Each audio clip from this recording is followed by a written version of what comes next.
গতকাল যুব ভারতীতে আইএসএল লিগের মুখোমুখি হয়েছিল মোহনবাগান এবং নর্থ ইস্ট। আর ডুরান্ড কাপের মধুর প্রতিশোধ নিল সবুজ মেরুন শিবির। যদিও গতকালের খেলায় যুব ভারতীতে দুবার পিছিয়ে পড়েছিল মোহনবাগান, কিন্তু একেবারে শেষ মুহূর্তে নিজেদের জয় ছিনিয়ে নেন সবুজ মেরুন শিবির। দিব্যেন্দু বিশ্বাস, জ্যাসন কানিন্সদের দাপটে চলতি আইএসএলে প্রথমবার জয়ের স্বাদ পেল সবুজ মেরুন শিবির।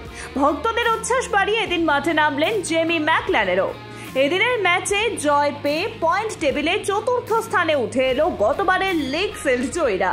বিরাট কোহলির থেকে ব্যাট উপহার পেয়েছেন ভারতীয় দলের উঠতি ক্রিকেটার আকাশদীপ। উপহার পেয়ে আপ্লুত আকাশদীপ, কিন্তু কোনোদিন সেই ব্যাট নিয়ে খেলা হবে না মাঠে। কেন? তাহলে কি কোনো মনোমালিন্য আছে? সত্যিটা জানালেন আকাশদীপ নিজে।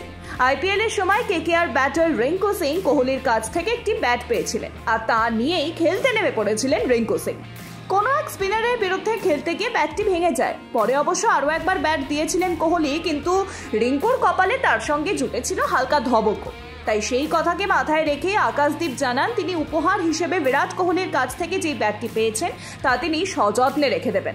সদ্য শেষ হয়েছে দলীপ ট্রফি, কিন্তু সেখানে তেমন একটা দাগ কাটতে পারেনি শ্রেয়স আইয়ার। তার দল তৃতীয় রাউন্ডের শেষ ম্যাচে জিতেছে।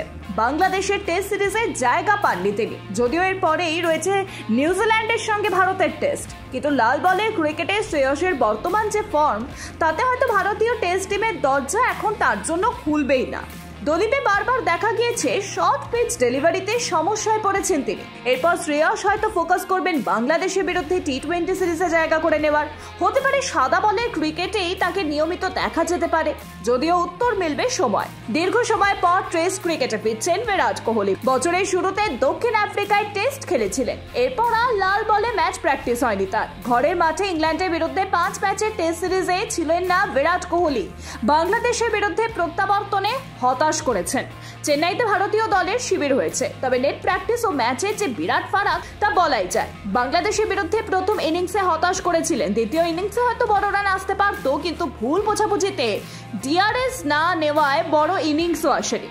কানপুর টেস্টে বড় রেকর্ড করতে পারেন বিরাট কোহলি। কানপুরে 27শে সেপ্টেম্বর থেকে শুরু হতে চলেছে ভারত বাংলাদেশের দ্বিতীয় টেস্ট, আর সেই ম্যাচে 35 রান করলে আন্তর্জাতিক ক্রিকেটে 27,000 রান পূর্ণ হবে বিরাট কোহলি। দ্রুততম হিসেবে এই রেকর্ড করবেন বিরাট কোহলি। আন্তর্জাতিক ক্রিকেটে দ্রুততম 27,000 রানের মাইল ফলকের রেকর্ড রয়েছে মাস্টার ব্লাস্টার সচিন তেন্ডুলকরের দখলে।